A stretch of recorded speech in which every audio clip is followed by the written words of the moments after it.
तो भैया अब तक तो आप लोगों को पता चल ही गया होगा कि वोट चोरी क्या है, क्योंकि हर दूसरा वीडियो आजकल यही चल रहा है। तो चलिए अब हम इसे यूपी की दूरबीन से देखते हैं, क्योंकि बिना यूपी का नाम लिए भारत की राजनीति थोड़ी सी अधूरी लगती है ना। कहानी शुरू होती है लीडर ऑफ अपोजिशन से, जो अपनी ही जीती हुई स्टेट की एक हारी हुई विधानसभा की गड़बड़ी को पकड़ते हैं और कहते हैं कि भैया यहाँ पर 1 लाख से ज्यादा वोट चोरी हुआ है। फिर कुछ सबूत भी दिखाते हैं जिसमें यूपी के लोगों का नाम भी आता है। अब मामला तगड़ा गरमाता है तो वर्तमान सरकार पहले बयान दिलवाती है कि पाकिस्तान फिर से हमला करने वाला है, लेकिन उससे काम नहीं बनता है तो दिल्ली में कुत्ता मुक्त दिल्ली का मुद्दा उठवाकर थोड़ा सा इस मुद्दे को कम करने की कोशिश करती है। ये भी काम तो नहीं है बनता है। खैर, अब ये सब जो डेटा है, राहुल गांधी की टीम पेपर डेटा में से ये सब सबूत इकट्ठा करती है और ये सब करने में उनको 6 महीने का समय लग जाता है।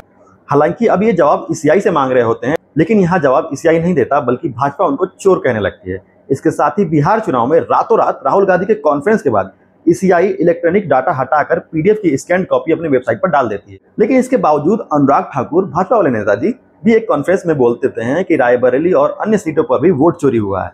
अब यहाँ पर हंसने वाली बात देखिए कि जहां राहुल गांधी और उनकी 40 लोगों की टीम एक विधानसभा का डाटा निकालने में 6 महीने लगा दिए, वहीं अनुराग ठाकुर और उनकी टीम ने ये काम 6 दिनों में कर दिया, वो भी बस एक जगह की नहीं, 6 जगहों के। क्यों? क्योंकि उनको इलेक्ट्रॉनिक डाटा मिल जाता है, लेकिन राहुल गांधी जब से मांग रहे हैं तब से उनको मिल ही नहीं रहा है।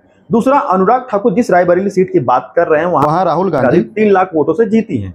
93,000 फर्जी वोटों की वो बात कर रहे हैं। अगर उनके नेता को भी मिल जाता तो भी वो राहुल गांधी से नहीं जीत पाते। खैर, इससे तो ये तय होता है कि वोट चोरी हो रही है, और ये बात सरकार और विपक्ष दोनों कह रहे हैं। मतलब जो बात राहुल गांधी ने कही, सेम वही बात 6 दिन में 6 जगह के लिए अनुराग ठाकुर ने कह दिया। ये बात तो सत्य है। अब आते हैं मुद्दे पर। ऐसा ही कुछ होता है 2022 के उपचुनाव में। अखिलेश यादव ईसीआई को बोलते हैं कि 2018 में जिन्होंने वोट किया उनमें से कम 18,000 लोगों के वोट इस बार है ही नहीं। तो फिर ईसीआई कहता है कि भाई ये सब बेबुनियाद है, अगर ये बात सही है तो सबूत दो और एफिडेविट दो। फिर क्या, बाकायदा अखिलेश यादव और उनकी टीम काम करके 18,000 वोटरों की लिस्ट बनाती है और बाकायदे एफिडेविट के साथ ईसीआई को भेज देते हैं।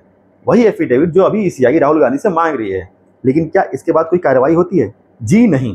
18,000 वोटर और एफिडेविट जमा करने के बावजूद भी ईसीआई कोई एक्शन नहीं लेता है, जबकि सबूत, एफिडेविट और एक बड़का नेता उनके सामने था।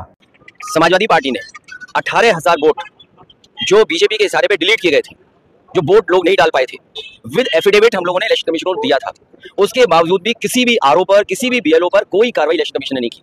और अभी जो उपचुनाव हुआ था, जहां पर पुलिस खड़ी होकर के अपनी सर्विस रिवॉल्वर निकाल करके वोट रोक रही थी, और मैं आपसे कहता हूं कुंदरकी का आप सीसीटीवी रिकॉर्डिंग निकाल के लाइए, आपको पुलिस मिलेगी जो पुलिस वोट डाल रही है। क्योंकि अयोध्या में ये लोग हारे थे तो मिल्कीपुर हराना जरूरी था।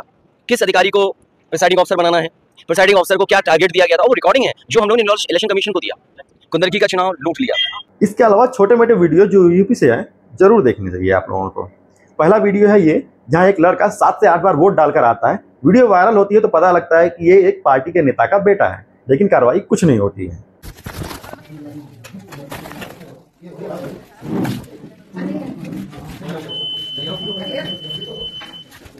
ये नंबर दूसरा,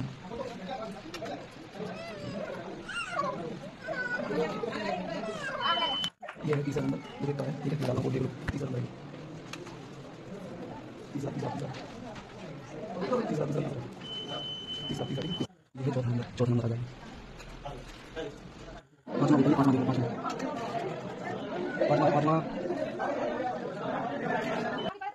पाँच वोट डाल चुका हूँ, छठवां लेके जा रहा हूँ और ये भी वोट पड़ेगा, छठवां भी वोट पड़ेगा, ये भी वोट छठवां पड़ेगा, छठा वोट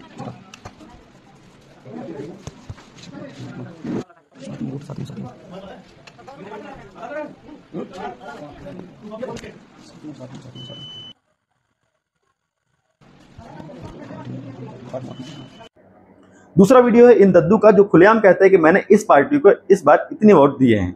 हालांकि वीडियो वायरल होती है तो दद्दू पलटने लगते हैं। अरे बहुत बढ़िया स्टाफ है, कहीं 6 वोट हम अकेले डाले हैं। 6 वोट अकेले? हाँ, अकेले डाले हैं। आप अकेले 6 वोट डाले? 6 डाले। क्या नाम बाबा अपना? राम भोर पांडे। हाँ।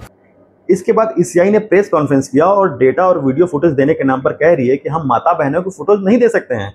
अबे भाई, तो फिर रिकॉर्ड ही क्यों कर रहे हो जब कहीं दे ही नहीं पाओगे? तो क्या अपनी माताओं, बहुओं, बेटियों सहित किसी भी मतदाता की सीसीटीवी वीडियो चुनाव आयोग को साझा करनी चाहिए क्या? बाकी दोस्तों, ये सब चीजें ईसीआई यानी इलेक्शन कमीशन ऑफ इंडिया से पूछा जा रहा है, तो आप अपनी पार्टी की विचारधारा इसमें लेकर नहीं आए तो थोड़ा अच्छा लगेगा। और कमेंट में जरूर बताएं कि क्या सच में वोट चोरी हुआ है या फिर बस उड़ती चिड़िया के पंख गिनने का काम किया जा रहा है। तब तक के लिए फॉलो फॉर मोर यूपी वाले लोग।